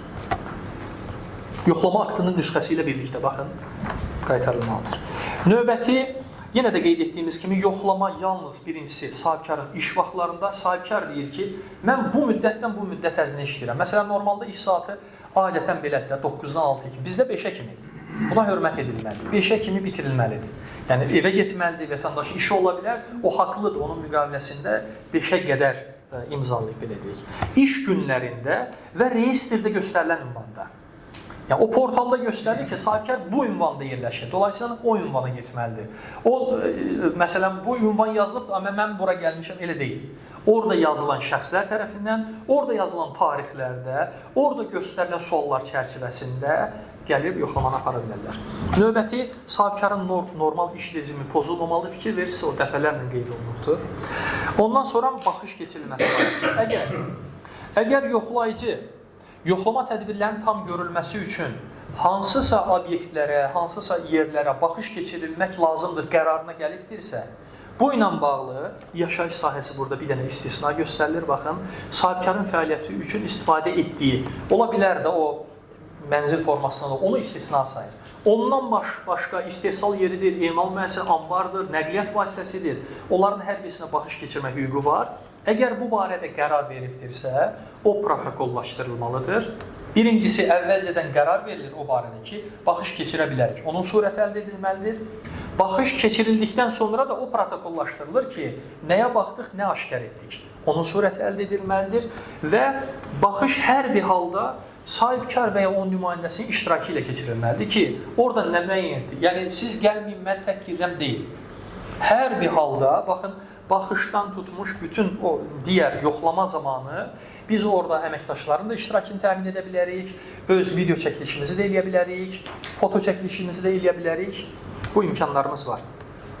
Əgər yoxlayıcı həmin yerə buraxılmırsa, tutalım, orada yoxlama aktında onlar xüsusi qeyd götürür. Hər bir halda nə baş veribsə, onlar barəsində aktlaşdırmağa çalışacaqlar. Deməli, əgər burada göstərilir ki, yoxlayıcı sahibkara məxsus olan, deyək ki, kompüterdir, printerdir, müəyyən vasitələrdən istifadə etmək qərarına gəldikdə belə, əvvəl demişdik ki, yalnız sahibkarın razılığına burada ehtiyac var. Burada göstərilir ki, əgər belə qərar veribsə, onun imzası alınmaqla məlumat verilir ki, sən ona icazə verdin, mən istifadə edə bilərəm, əllərində sənəd saxlayırlar. Deməli, əgər sahibkar burada göstərilir ki, məlumatın alınması faktını imzası ilə təsdiq etməkdən imtina edirsə, imtina aktı tərtib edilir bu halda ki, mən bu ilə razı deyiləm və bu da yoxlama aktına digər sənədlərlə birlikdə əlavə edilir, qoşulur. Deməli, əlbəttə ki, çəkilmiş video, audio, deməli, foto materiallar və kompüter məlumatları digər daşıyıcılarda təqdim edilmiş surətlər nədirsə, yoxlama materiallarına, yoxlama aktına əlavə edilməlidir. Onlar hamısı birlikdə bir qovluq, belə deyək, sayılır və onlar yoxlama müddəti ərzində onlar üçün müəyyənləşdirilmiş, tutalım ki, 5 il müddətində saxlanmalıdır. Eyni zamanda, deməli, əgər tutalım ki, o sarı ilə göstərilən hissədə maraqlı bir nüans var. Tutalım ki, yoxlayıcı orqan foto çəkiliş, video səs qeydi nəticəsində hər hansı bir pozuntu aşkar edibdir və həqiqətən bu sübut edilib ki, bu pozuntudur. O halda belə mediaya verə bilməz. Yalnız bizim razılığımızla o ictimai paylaşıla bilər. Biz etiraz edə bilərik foto, video çəkiliş olmasın. Yox, etiraz edə bilməyəcəyik. Onların hüququdur. Bizim də vəzifəmizdir ona şərait yaratmaq. Bizə nə hüquq verilib? Eyni qaydada onlara verilən hüquq bizə də verilib. Foto çəkir, sən də çəkə bilərsən, səs yaza bilərsən, video çəkə bilərsən, oynan eyni zamanda o müəssisədə olan və ya qeyri-kənardakı peşəkar mütəxəssis dəvət edə bilərsən. Orada iştirakına etiraz edə bilməz. Yoxlayıcı orqan. Gündüz məsələn, foto, video yoxdur, amma mediaya mütəmadi açıqlayırlar da, deyirlər ki, məsələn, səngər şirkətini yoxlamalar aparılır və nəticəsində qayda pozuntu aşkarlanır. Bunlar tam qanuni hesab olunurmu? Yəni, nəticədə deyilsin, sahibkarın razılığı olmaz. Yox, burada başqa şey deyilir. Burada daha spesifikdir. Foto paylaşıla bilməz, səs qeydi və video görüntü paylaşıla bilməz. Yox, yəni, bu qanuni yox, baxın, dövlət orqanının vəzifələrindən birisi ictimaiyyətə hesabat verməkdir. O məcburdur o hesabatı verməyə. Məncə buradan çıxan nöqsanları ictimai. Qida təhlükəsizliyi ilə bağlı onsuz ki, o məlumat verir, bir də ictimaiyyətə vermək hesabatlılıq prinsipidir bu. Onun tələbi olaraq onları bildirməlidir ki, məsələn, o spesifik bir şey demir. Sadəcə deyir ki, məsələn, filan orqanlarda pozuntular aşkar edilir. Amma demir ki, spesifik hansı pozuntular, şəkli nədir, video görüntüsü nədir, o oralara gedir. Səsləmiş video, foto haqqında sahibkarın razılığı olmasa ötürə bilməz. Ya, baxın, bu qanun onu göstərir ki, o halda belə bu üç məsələ ilə bağlı biz razı deyiriksə paylaşıla bilməz. Amma ondan da qeyrisinə biz qarışa bilmərik. O hesabatlığını yerinə yetirməlidir. Sahibkar, baxın, eyni qayda göstərir. Aparılan yoxlama tədbirlərinin foto, video çəkir və audio yazılışını belə apara bilər. Burada mən bir daha xatırladım ki, necə ki, yoxlayıcı orqan bizə mütləq məlumat verməlidir. Baxın, səsi də yazır, görüntünü də yazır, şəkil də çəkiləcək. Məlumat xarakterli, o, belə deyək, informasiya verir ki, biləsiniz. Eyni qaydada biz ona məlumat verməliyik. O bilməlidir ki, biz tərəfdən də bu hüquqlardan istifadə edirik. Ondan sonra yenə də burada biraz təkrar açıq olacaq. Sahibkar yoxlamada kömək etməsi üçün müxtəlif təşkilatlardan nümayəndələr, istənilən üçüncü şəxslər, vəkil, hüquqşünas, o iş üzrə peşəkar kimisə dəvət edə bilər ki, nəsə bir halı təqdim etməsi üçün, sübut etməsi üçün o daha peşəkardır, cavablandıra biləcək. Öz maraqlarını qoruması üçün öz tərəfindən iştirak etsin. Növbəti məhsulun tədqiqi və ya sınağı barədə qərarın qəbul edilməsi. Əgər yoxlayıcı orqan qərara gəlibsə ki, sahibkarlıq fəaliyyətin yoxlaması ilə bağlı məcburi tələblərə uyulmaması, onlara uyğun olmayan əsaslandırılmış şübhələr varsa, tutalım ki, filan məhsulla bağlı bizdə əsaslı şübhələr də budur ki, ya sənəd formasında və ya mətbuatda yayılan onlara əsas verir ki, bu yoxlamanı aparsınlar, məhsulu sınağa qəbul etsinlər. Həmin məhsul nümunələrini götürüb sınağını apara bilərlər. Deməli, məhsulun sınağı barədə qərar verilməlidir. O, orada baş verən bir şey deyil. O, qərarla gəlməlidir ki, baxın, rəis və ya onun səlahiyyətli nümayəndəsi, onu vəzifəsini icra edən kimdirsə, onun tərəfindən və ya əvəz edən şəxs tərəfindən qərar qəbul edilib, imzalı möhürlü, onun surəti yenə əldə edilməlidir. Bir tərəfdən ki, həqiqətən onlar bu işə səlahiyyətlidir. Artıq burada o götürməkdə tam sərbəstdir. Bayaq məsələn demişdik ki, baxış keçirəndə filan hallarda müəyyən bir istisna yer qoymuşdu ki, filan mənzilə girə bilməz, yaşayış sahəsinə girə bilməz. Bu qərar əlində varsa artıq orada göstərilən məhsuldan nümunə götürməkdə sərbəstdir. Növbəti məhsul tədqiqi sınağı məqsədi ilə məhsul nümunənin götürülmə qaydası. İndi o nümunənin götürülməsinin də öz qaydası var. Məhsul sınağı barədə qərarın qəbul edildiyi vaxtdan etibarən 48 saat ərzində götürülməlidir. O qərarda dolayısıyla göstərilən tarixin saatı da qeyd edilməlidir ki, 48 saatın hansı saatdan başladığı bilinsin. Dolayısıyla o 48 saat ərzində götürülməyibsə ümumiyyətlə, o pozuntu ilə başlayıbdır. Ona etiraz edilə bilir ki, bu 48 saat keçdiyinə görə birbaşa qanun pozuntusudur. Yenidən o təzələnməlidir, iş təzələnib yenidən müraciət edilməlidir. Növbəti, məhsul nümunəyə götürülməsinə başlanmazdan əvvəl yoxlayıcı nə etməlidir? Məhsulun sınağı barədə qərarın surətini təqdim etməlidir. İkincisi, bunun məhsul nümunəsinin götürülməsi qaydası və sahibkarın hüquqi vəzifələri barəsində ona informasiya verməlidir ki, bu şəkildə götürüləcək, bu hüququnuz var, biz də bunu filan müddətdə laboratoriyaya verəcəyik, oradan tutalım ki, sınaq aktı təşkil ediləcək, onun da surətini verəcəyik və maraqlı bir nüans, götürülən nümunələrin dəyəri ödənilməlidir. Bu ödənilməlidir, o hala aiddir ki, əslində. Tutalım ki, məhsul götürüldü, laboratoriyada verildi, heç bir nöqsan da ortaya çıxmadı. Bizdə mal əksili baxır, belə deyək. O elə bil ki, satılıbmış kimi, yəni qanunvericinin sahibkara hörməti kimi, belə deyək, sizdən belə bir nə götürür. Amma orada nöqsan aşkar edilibsə, o halda artıq o ümumiyyətlə bütün laboratoriyada sınağın keçirilməsi hamısı ödənişə hesablanır və sahibkar tərəfindən ödənməlidir. İndi gələk ki, belə bir nüans. Tutalım ki, deməli, məhsulun nümunəsinin götürülməsi aktlaşdırılır, sahibkarın iştirakı ilə olmalıdır. Yenə də orada biz tərəfdən ən azı bir nümayəndə, yəni nümayəndə iştirakına məhdudiyyət qoyulmur, iştirak eləmək mümkündür. Ondan sonra məhsul nümayənin götürülməsi aktında biz o aktda əvvəl də qeyd etdiyimiz kimi xüsusi bir bölmə var, etirazlar bölməsi. Orada etirazlarımızı, iradlarımızı, təkliflərimizi, narazılığımızı bildirə bilərik və bizim də istədiyimiz odur ki, məsələn, bizdə baş verəndə, tutalım ki, belə deyək də, hər hansı bir yoxlama keçilir, nəsə bir etiraz var, amma o bizə deyilir, o qərarda, aktda bildirilməli idi. Orada bildirildiyi halda artıq o bilinir ki, tutalım ki, o qərargahda, tutalım ki, o regionalda məsləhətləşəndə bu nüans da var imiş, o aktın özündə nəzərə alınmayıb, amma o fərd, sahibkarın nümayəndəsi bu faktı orada qeyd edib. O, yoxlamanın ümumiyyətlə nəticəsi barəsində qərar verilməsi üçün əsaslı dəyişikliyə səbəb ola bilər. Ona görə də, yəni, orada iştirak edən şəxslər biz tərəfdən tutalım ki, yoxlama zamanı nəyə etiraz edirlər, nəyə iradı varsa, orada qeyd eləsin. O sadəcə sözdə qalmasın, o sənəddə görsənsin.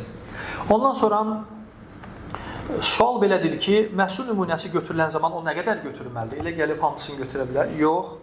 Deməli, sınağın aparılması haqqında metodika var, bildiyiniz kimi. O metodikada nəzərdə tutulan minimum sayı ötməmək şərti ilə o qədər götürə bilər. Əgər həmin metodika hazır deyilsə, oxşar başqa məhsullar üçün hazır olan metodikada nəzərdə tutulandan artıq olmayaraq, bayaq dediyimiz o hüququn, qanunun analogiyası, hüququn analogiyası kimi o sahə üzrə tətbiq edilən metodologiya hazır deyilsə, oxşar sahə üzrə olana müraciət edib bilə bilərik ki, həmin həddən çox olmayaraq götürülə bilər. Məhsulun miqdarından asılı olaraq.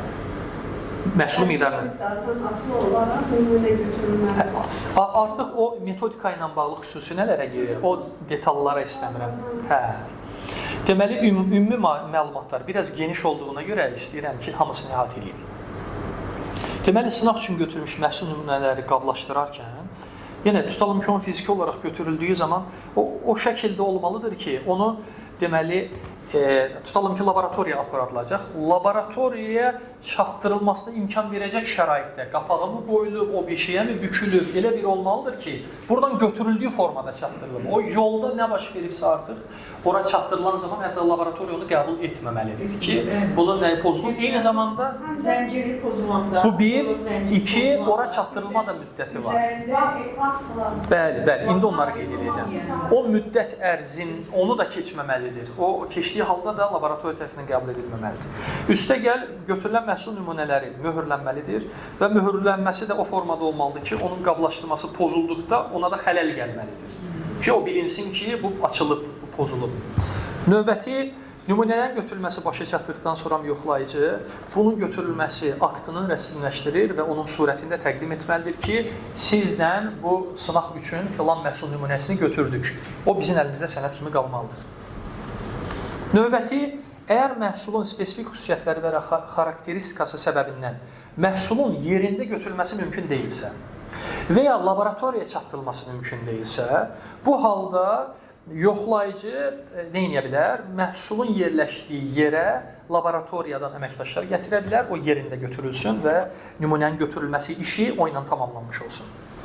Deməli, sahibkarın normal fəaliyyətinə maneə törədilməməlidir və götürülmüş nümunələrin götürülməsi hər hansı bir təhlükəyə səbəb olmamalıdır. Bu Nümunə də götürüləndə həm onlar tərəfindən götürülməlidir, həm biz tərəfimizdən götürülməlidir. Bir dənəsi də şahid nümunədə qalmalıdır.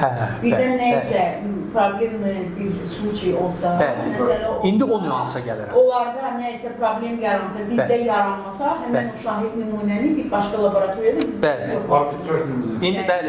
İndi onun qanunvericilikdə tənzimləməsi gəlirəm. Deməli, nümunələrin yenə götürülməsində istənilən biz tərəfdən, sahibkar tərəfindən nümayəndələr iştirak edə bilər, etirazlarını bildirə bilər, yenə oradakı xüsusi bölməyə etirazını, iradını, təklifini qeyd edə bilər. İndi gələk o dediyiniz nüans bundan sonradır. Hansı saatlar ərzində bu nümunənin götürülməsi təşkil edilməlidir? Birincisi, deməli, məhsulun laboratoriyaya çatdırılması qaydası, təxminən o qaydanı dedik ki, möhürlənməlidir. Nə bilim, elə hallar ola bilər ki, oradan nümayəndə gəlib yerində götürməlidir. Qaydası və müddətləri. Deməli, yoxlayıcı laboratoriya mümkün qədər tez, lakin aşağıdakı saatlardan saat olaraq gec olmayaraq məhsul nümunəsini laboratoriyaya və ya aidiyyatı təşkilata belə çatdırmalıdır. Birincisi, əgər məhsul tez xarab olan məhsul nümunəsidirsə, normativ saxlama müddəti 72 saatdan azdırsa, belə deyək, tez xarab olan dedikdə, bu halda 3 saat ərzində çatdırmalı laboratoriyaya. Əgər qida və bizə daha çox aid olan bu, qida və yem məhsuludursa, burada tez xarab olan məhsullar istisnadır. 12 saat ərzində çatdırılmış olmalıdır. Digər hallarda isə standartı 48 saat ərzində laboratoriya, belə deyək, ümumi olaraq çatdırılmış. Deməli, götürülmüş məhsul nümunələrinin sınağın aparılması müddəti və qaydasına çatdıq. Burada göstərilən müddətlərdə, deməli, sınaq metodikasında, hər məhsul üzrə sınaq metodikasına nəzərdə tutulan müddətdə aparılır. Deməli, sınaq metodikasına nəzərdə tutulmadıqda laboratoriya təhvil verildiyi tarixdən 10 iş gündən çox olmayaraq müddətdə aparılmalıdır. Maksimumu budur bunun. Laboratoriya təhvil verilməsi haqqında təhvil təslim aktı olur. O yoxlama orqanı ilə o laboratoriya arasında ki, təhvil verdik. Həmin tarixdən maksimum 10 günü keçməməlidir. Ondan sonra sınağın nəticələri protokolla rəsmiləşdirilir. Laboratoriya sınaq bitdikdən sonra sonrakı iş günündən sonrakı iş gündən gec olmayaraq sınağın nəticəsi barəsində protokolu yoxlayıcı orqana ya poçtdan göndərir, ya elektron formada təqdim edir. Əgər biz tərəfdən, deyək, sahibkar tərəfindən tələb edildikdə sınağın nəticələri barəsində izahatlar, məsləhətlər verilməlidir ki, bu necə oldu ki, belə deyək, onların izah edilməsi üçün belə deyək. Eyni zamanda sınaq protokolun surəti təqdim edilməlidir, eyni zamanda tanış edilməlidir sahibkar üçün. Sonra məhsul nümunələrinin götürülməsi və onların sınağı ilə bağlı xidmətlərin dəyərinin ödənilməsi. Ümumi olaraq bildik ki, əgər məhsul nümunəsi götürülürsə, onun ödənişi edilməlidir. Belə bir nədir? Ümumi olaraq qanunda göstərilibdir. Deməli, məhsul nümunəsinin götürülməsi ilə bağlı akt rəsmiləşdirilənə qədər həmin ödəniş edilmiş olmalıdır. Dolayısıyla, yəni, burada nəzərdə tutulan odur ki, yoxlayıcı şəxslər o obyekti tərk etməmişdən əvvəl götürdülər, aktı hər tərəf imzaladıqdan sonra o vaxta qədər müddətləri var, ödəniş edilməlidir. İndi İlahi xanımın dediyi nüansla bağlı tutalım ki, sınağın nəticəsi ilə sahibkar razılaşmadığı halda özündəki nümunə ilə bağlı öz hesabına müstəqil olaraq müraciət edir və onun nəticəsi ilə orqanın götürdüyü sınağın nəticəsi fərqli olduqda artıq bu məhkəmə predmetinə çevrilir. Dolayısıyla bu o mənaya gəlmir ki, sahibkarın gəldiyi nəticə düzgün nəticə deyil. Əgər ziddiyyət varsa, məhkəməyə müraciət edib, məhkəmə qaydasında əsaslandırmalıdır ki, bəs bu sınaqdan çıxan nümunə budur, artıq məhkəmə qərar verir ki, hansını və ya üçüncü hansı versiyanı götürməlidir. O göndərilən arbitraj laboratoriya var, bu müvafiq mütləq akreditasiyası olmalı. Yəni, hər laboratoriyada göndərilir. 100%. Bəli. O fikir verdiysə, bayaqki dediyimiz o proseslərdən birisidir ki, tək laboratoriya vermək yox, hansı laboratoriya vermək? Akreditasiyadan keçibmi, müvafiq o tələbləri ödəyirmi, meyarlara cavab verir. Deməli, götürülən məhsul nümunələrinin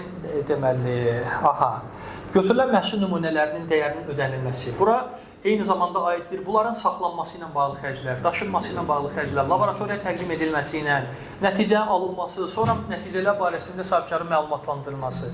Bunlar hamısı dövlət hesabına edilir. Ta ki dediyimiz o vaxta qədər ki, orada əslində nümunədə nöqsan var imiş, sahibkardan qaynaqlanırmış, o halda artıq yalnız orada laboratoriya xərci, saxlanması filan xərclər deyil, laboratoriya xərci sahibkardan götürülür. Deməli, yoxlama zamanı aşağıdakı şərtlər birgə mövcud olduğu halda məhdudlaşdırıcı tədbirlər tətbiq edilə bilər. Nədir bunlar? Birincisi, yoxlama zamanı aşkar edilmiş qanun pozuntusu insan həyat və sağlamlığına, ətraf mühitə, dövlətin əmlak maraqlarına birbaşa və mühüm təhlükə yaradır. Yəni, bu hər hansı təhlükə deyil, mühüm təhlükədir və birbaşa təhlükədir. Və ya mühüm zərər vurur. Burada mühümün mahiyyəti odur ki, sadə bir şeylər üçün sahibkarı narahat etmir. Bu vurulan zərər mühümdür, əhəmiyyətli zərərdir.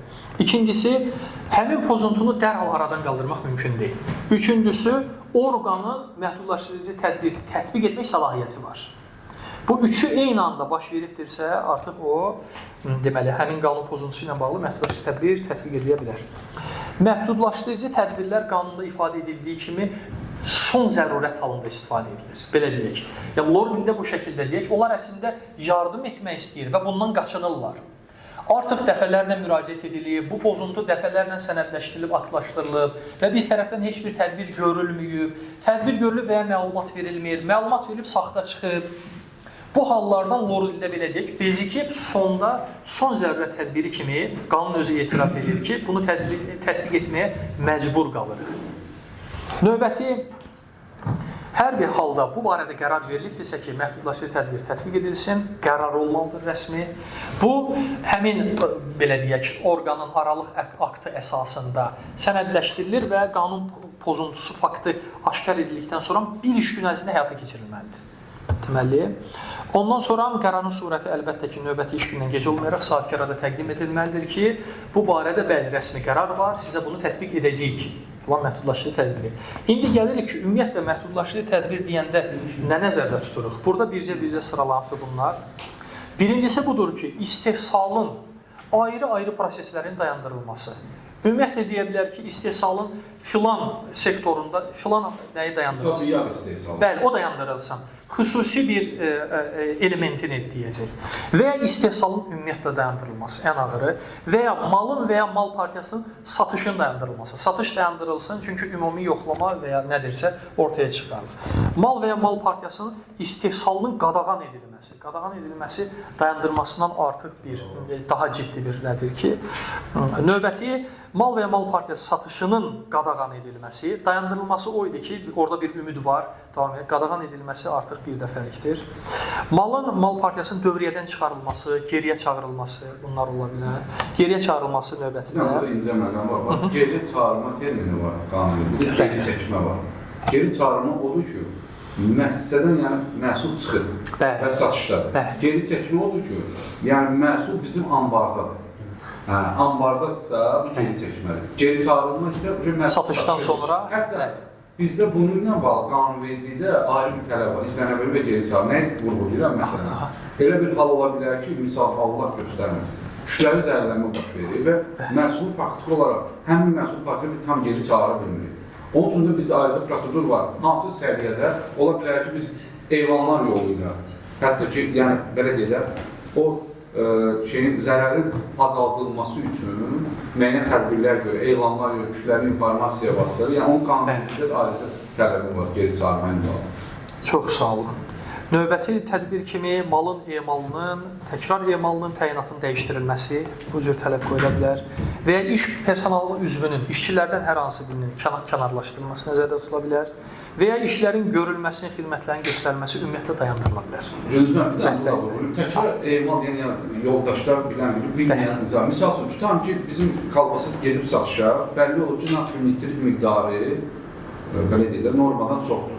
Məsələn, biz məhsulu geri çağırırıq. Faktiki olaraq biz onu istehsalı bərpa edə bilirik. Bəli. Təkrar normaya verə bilərik. Yəni, o konstitusiyasını, belə deyək, həmin göstərmə tələblərə uyğunlaşdıra bilirik. Nitrin olması məhvə gedir. Məhvə gedir. Normaldan artıqdır. Zaten bu çağırılmış məhvudursa, Siz bilmirsiniz o məhsul necə gəlib çıxıb burada. Düzdür, bir var ki, sexin özündə olsun, biz aşkar edək. Hə, onu verə bilərik. Təkrar edin. Təkrar edin. Amma qayıtmış məhsulu bir də şəhərə vermək üçün o məhv edilir.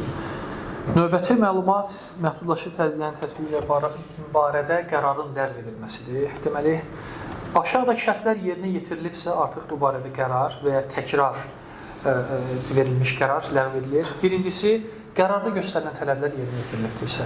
İkincisi, deməli, sahibkar məhdudlaşdırıcı tədbirin tətbiqi barədə qərarda göstərilən tələblər yerinə yetirildiyi barədə xəbərdarlıq göndərməsi odur ki, buradakı əvvəl də qeyd eləmişdik bunu. Biz özümüz bizə qoyulan tələbləri yerinə yetiririk. Amma məlumat vermədiyimizə görə orada müddət hesablanır və dolayısıyla elə hesab edilir ki, biz onu yerinə yetirməmişik. Dolayısıyla icra edilən işlə bağlı mütləq məlumat verilməlidir ki, sizin tələblərinizə artıq biz ödəmişik, məlumatınız olsun. Düzdür, o müddət var, məsələn, məhdudlaşdırıcı qərar verilir. Yəni, sahibkar hansı müddətdə bunlara alınan qalır? Əslində o qərarın özündə göstərilir. Hər məsələ üzrə, çünki o məhdudlaşma tədbirinin əhəmiyyətinə və ya o genişliyinə, çərçivəsinə uyğun olaraq orada konkret göstərilə bilər ki, 10 gün ərzində bunu və ya 30 gün ərzində bunu aradan qaldırıb məlumat verin. Bəli. Ümumiyyətlə, aktanın sənədləşməsinə baxanda yüksək səviyyədədir. Orada həm qanunvericiliklə əsaslandırılır, həm də ki, sənədlər ümumiyyətlə əsaslandırılmış formada olur. Ondan sonra yoxlayıcı orqan bu tədbirlər barəsində qərarı, deməli, tədbirlərin yerinə yetirilməsi barədə xəbərdarlığı aldığı tarixdən sonra 3 iş günü ərzində qərarda göstərilən tədbirlərin yerinə yetirilməsini sənədlər əsasında müəyyən edə bilmirsə, tutalım ki, biz ona məlumat verdik, məlumat verdikdən sonra 3 iş günü ərzində o bizim verdiyimiz sənədlərlə, bəlkə sənədlərdə ilə əskiklik. Dedik ki, buyurun, baxın, o ilə razıdırsa ümumiyyətlə gəlmir. Yox, o ilə müəyyənləşdirmək qeyri-mümkündürsə, plandan kənar yoxlama tətbiq edilir. Məhdudlaşdırıcı tədbirlərin bir də təkrar tətbiqi var. Bu, deməli, bu hansı halda olur? Əgər plandan kənar yoxlama zamanı, deməli, məhdudlaşdırıcı tədbirlər barəsində qərarda göstərilən pozuntular yenidən aşkara çıxırsa, ya yerinə yetirilməyibdir və ya qismən yerinə yetirilibdir, hər bir halda natamam yerinə yetirilir. Bu şəkildə deyək, yerinə yetirilməmiş sayılır. Bu halda məhdudlaşdırıcı tədbirlərin təkrar tətbiqi haqqında yeni bir qərar qəbul edilə bilər. Yoxlamaların nəticələrin rəsmiləşdirilməsi ilə bağlı bildiyimiz kimi hələ o şəxslər buradan getməzdən əvvəl yoxlama yekunlaşıb, hər şey məlumdur. Onun barəsində yoxlama aktı tərtib edilir. Yoxlama başa çatdığı gündən gec olmayaraq, yəni elə həmən günü yoxlama yekunlaşıbsa, bütün yoxlayıcılar 2 nəfər mi iştirak edirdi orada? Biz tərəfdən də neçə nəfər iştirak edir? Onların hər birisi tərəfindən orada imzalanmalıdır. Onun nəticəsində bu rəsmiləşdirilmiş hesab edilir. Ondan sonra, əlbəttə ki, imzalandıqdan sonra yoxlama aktının məzmunu ilə sahibkar və ya onun məsləhət bildiyi sənədli nümayəndəsi tanış edilir və o tanış edilməsi ilə bağlı imza atır ki, tanış oldum. Qanun göstərir ki, o yalnız tanış olması faktını təsdiq edir. Orada yazılanlarla razılığını ifadə etmir. Yəni, ora imza atmaqdan çəkinməyin, ora gətirir sözü. Bu sadəcə bu qərar deyil. Bu, burada sizin də, bizim də gördüklərimiz aktlaşdırılıb və siz bu ilə tanışsınız. Orada göstəriliyor. Əgər razılaşmadığı halda, deməli, orada göstərilənlərlə, əlbəttə ki, əvvəldə qeyd etdiyimiz kimi, yoxlama haqqında xüsusi bir bölmə var, izahatını, iradını, etirazını bildirə bilər, ondan sonra imzalayar. Ki, tanışam, bunlara da etiraz edirəm. Yoxlama aktı 2 nüsxədə tərtib edilir.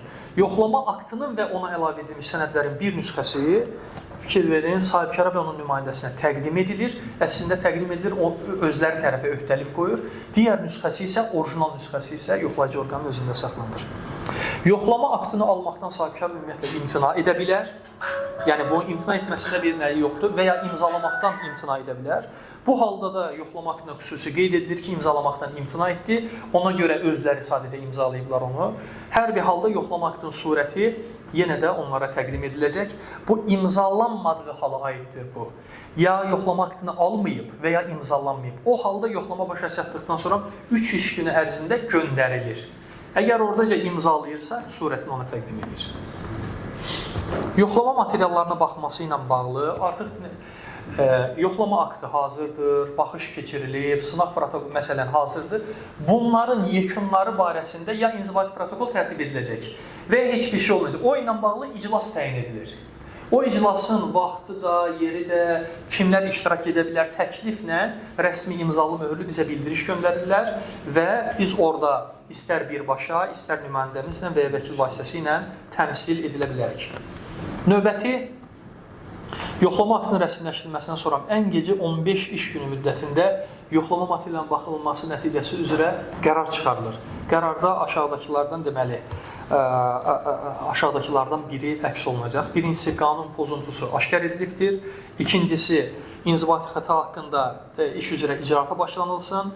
Üçüncüsü, cinayət əlamətləri aşkar edildiyinə görə prokurorluğa və ya təhqiqat və istintaq idarə orqanlarına məlumat verilsin. Üçüncüsü, tamamilə fərqli bir qanun pozuntusu baş veribdir. Müvafiq məsuliyyət tədbirləri haqqında qərar əks olunacaq. Qərarda. Yoxlama nəticəsi üzrə qərarın surəti çıxarıldığı vaxtdan 3 iş günündən gec olmayaraq, deməli, nəticələr barəsində 3 gün ərzində artıq ya göndərilir, ya deməli, poçt vasitəsilə və ya öz ünvanına göndərilməklə çatdırılır sahibkara. Ondan sonra sahibkarın özünün müraciəti olduğu təqdirdə elə ən başdan dediyimiz də buydu ki, müəyyən pozuntuların aradan qaldığını, heç bir yoxlama yoxdur, heç bir hal yoxdur, məsləhət xarakterli müraciət edə bilərik ki, biz istəyirik ki, daha da yaxşı olsun, daha da qaydasına, keyfiyyətini yüksəldək, metodiki yardımları üçün müraciət edə bilərik. Birinci dedik telefon vasitəsilə, ikincisi biz özümüz gedərək, üçüncüsü onları dəvət etmək vasitəsilə onların imkanlarını istifadə edə bilərik.